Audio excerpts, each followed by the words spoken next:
Breaking news po mga kababayan, Luistro, sinupalpal at binakbakan ni Sara Duterte. Sino ka, Luistro? Para utusan si BP Sara na ilabas ang ebidensya, bobo!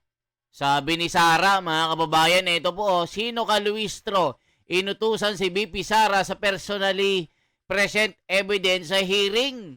Ayan, tinadyakan ni Sara ito, mga kababayan.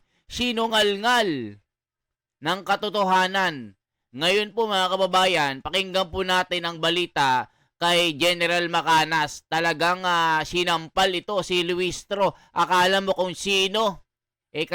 Kasama naman sa corruption nito. Buisit, sabi ni Sara mga kababayan. Na ito po, pakinggan po natin. Yari, kawawang Luistro. Magandang araw mga kaibigan. Bigyan natin ng reaction, opinion itong post ng Bilyonaryo News Channel. House Committee on Justice Chairperson and Batangas Representative Luistro said that Vice President Sara Duterte should, diba? Para kang inuutusan, should personally present evidence Wow. to rebut the impeachment complaints filed against her. Hindi daw pwedeng mga abogado eh. Wow. Dapat daw yung akusado. Wow, ang galing naman. Ay, nako. Ang alam ko, dito sa fiscal natin kasi itong ang mga kongresista, yung Committee on Justice, para silang mga piskal. Okay?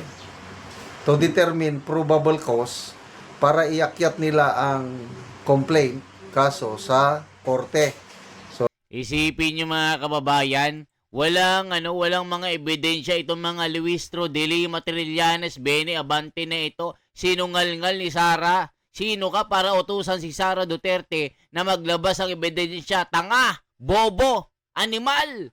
Sabi ni Sara Duterte dito, bobo ka. 'Di ba? Sino ka para utusan ako? O tignan niyo nga comment ng mga taong bayan, mga kababayan, na sungal-ngal itong Luistro na ito, nagmamagaling. Walang respeto dahil inggit sila kay Sara Duterte. 'Di ba mga kababayan? Walang respeto dahil sa inggit sila kay Inday kasi magiging presidente na. Nababaliw na yata yung Luistro. Bayad muna siya utang kay BP. May 8 million. Tanga-tanga. Bobo. Tignan nyo mga kababayan. Isa rin yan si Luistro. Graduate sa school. Bukol. Bobo at law benders. Akala mo kung sino mag-utos siya. Talaga di niya alam ginagawa niya. Wow, si Aling Maleta. Inuutosan si BP Sara. Tignan nyo Aling Maleta ka pala. Tanga ka. Bobo ka. Sabi ng mga komento dito. In the impeachment of Congressman, BP Sara is the Joan of the Ark. Abusado itong mga buhaya at bakulaw na kongreso. Mukhang bakulaw, ayan. Tinatawag na bakulaw ito. Akala mo kung sinong utusan si Sara Duterte. Pero maleta Luistro pala ito. So dito ngayon sa impeachment, iakyat nila sa Senado dahil yun ang impeachment court. Maalala ko, si Tatay Digong natin, sinampahan siya ng kaso ni Franz Castro na grave theft. Tanong, ang mga piskalya ba alam ko, sa Quezon City yun sinampa? 2023 ba? 2024? 2023 ata. Ang mga piskal ba, Quezon City, ni-require ba nila si Tatay Digong na mag-appear doon sa prosecutor's office? Hindi. Mga abogado lang ni Tatay Digong ang humarap. And I believe sa lahat, kahit saang prosecutor's office, hindi nila nire-require. Mas maganda kung mag-appear yung akusado. Kailang pwede na yung mga abogado na lang ang alam ko rin ito, yung abogado, dapat meron din siyang, anong tawag doon? Parang pinirmahan na, hindi naman authorization. Power of attorney, ganun ba yun? Na sinasabi ko, kung ako yung akusado, itong Rodriguez Law Firm is my abogado and they can represent me. Dapat may dala-dala ganong yung abogado para siya nang harap.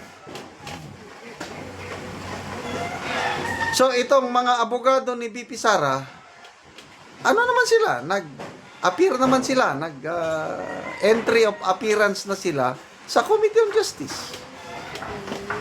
So hindi ko maintindihan itong abogado rin ito itong Luistro na ito Hindi ko maintindihan bakit sinasabi niya na dapat personally mag-appear si BP Sara to present evidence.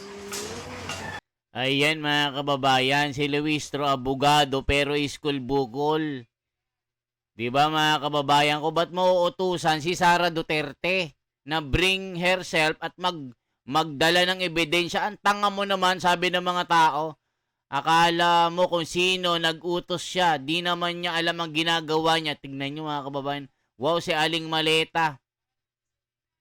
Tignan nyo. Natabunan na ang mas mahalagang usapin ng flood control scheme. Luistro, bayaran mo utang mo kay Sara Duterte. Sinisingil ka na. Sobrang bilib sa sarili ang animal. Tignan nyo mga kababayan ko. Ang mga akusa, ang magpresente ng ebidensya, ano yun? Bobo lang. Gusto kasi nila malaman kung anong meron si BP Sara dahil sila kukuha ng ebidensya. Isipin nyo, ba't si Sara maglalabas ang ebidensya? Napakabobo naman nito. Di ba? Napakatanga naman nito nga Luistro na ito, sabi ng mga tao. Na ang tingin ko, hindi mo mapilit yung akusado kung ayaw niyang mag-appear. Basta importante, nandyan yung abogado. Okay, tingnan natin ang nag-react 7,600 ang nag-react. 6,800 tumatawa. Sinong tinatawanan? Of course, itong si Luistro. Pakita nyo, tinatawanan si Luistro kasi nga ang bobo. Abogadong school bukol parang Tito Soto. Tingnan nyo po ito mga kababayan. Nagsalita si Tito Soto dito. Pakinggan po natin. Mas pinasarap na chick. Tignan nyo pahiya si Luistro dito. Abogado pa naman pero tanga-tangahan. Kita nyo mga kababayan, paano mo utusan si Sara Duterte? I-present ang sarili tas magdala ng ebidensya. Napakatanga naman nito. Ano yun, bobong abogado ka ba o school bukol ka lang? Ito po.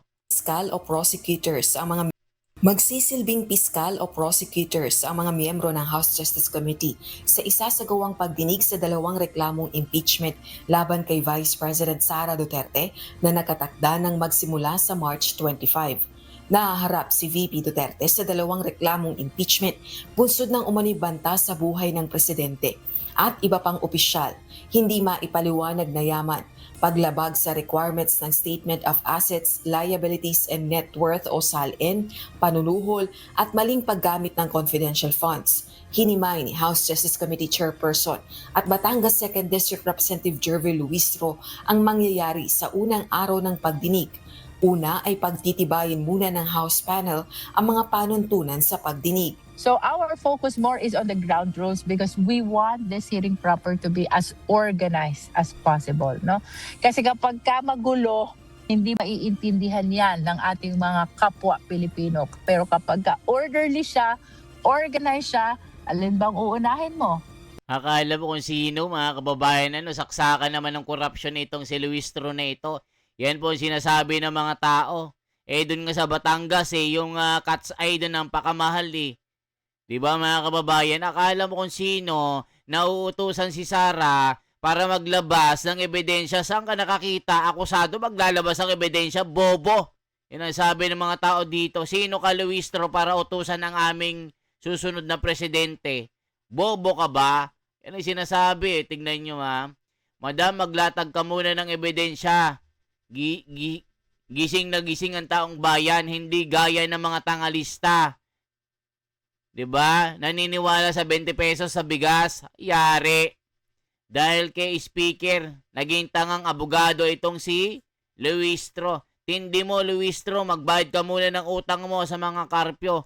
Kaya mo ginigipit ang impeachment, wala ka talaga balak magbayad, halaka.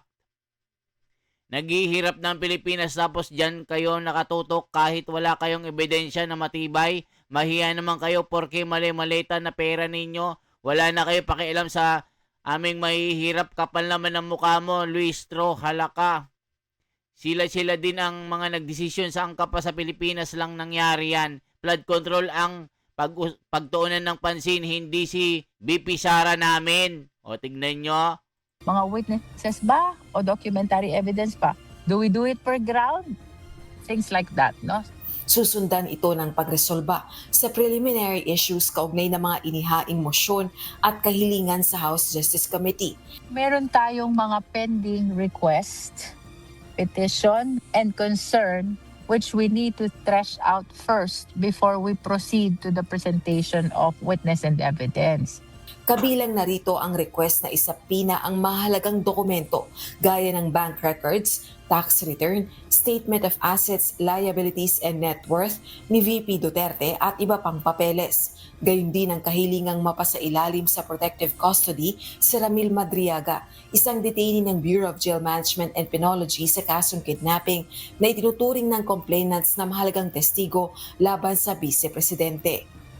At ang pagtutol sa pagpapatala ng mga abogadong sina Michael Poa at Reynold Munsaya bilang bahagi ng Defense Counsel ng pangalawang Pangulo matapos isangkot sa aligasyon ng maling paggamit ng pondo ng Office of the Vice President at Department of Education ng kalihim pa si VP Duterte nito. Kasunod nito ay ang presentasyon na ng mga testigo at ebidensya ng complainants at respondent na si VP Duterte. Tanging mga House Justice Panel member lang ang maaaring mag-cross-examine o sumuri sa mga testigo at ebidensya.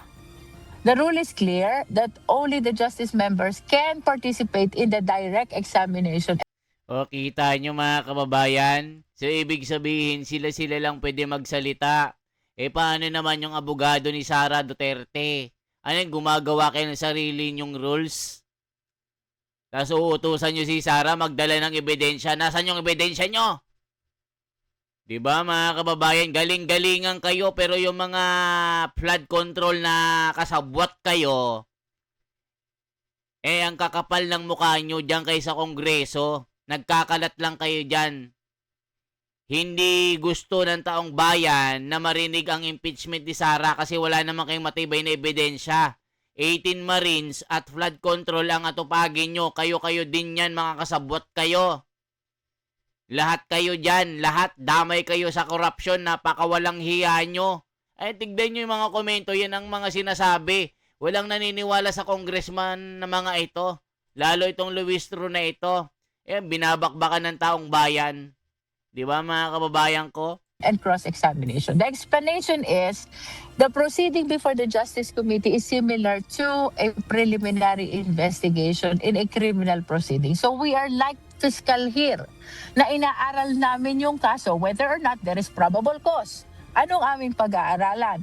Ebidensya Yabang, ng mga complainant kababayan. vis-a-vis ebidensya ng respondent. No? The reason kung bakit the participation of lawyers are not yet encouraged is because this is just the stage of preliminary investigation.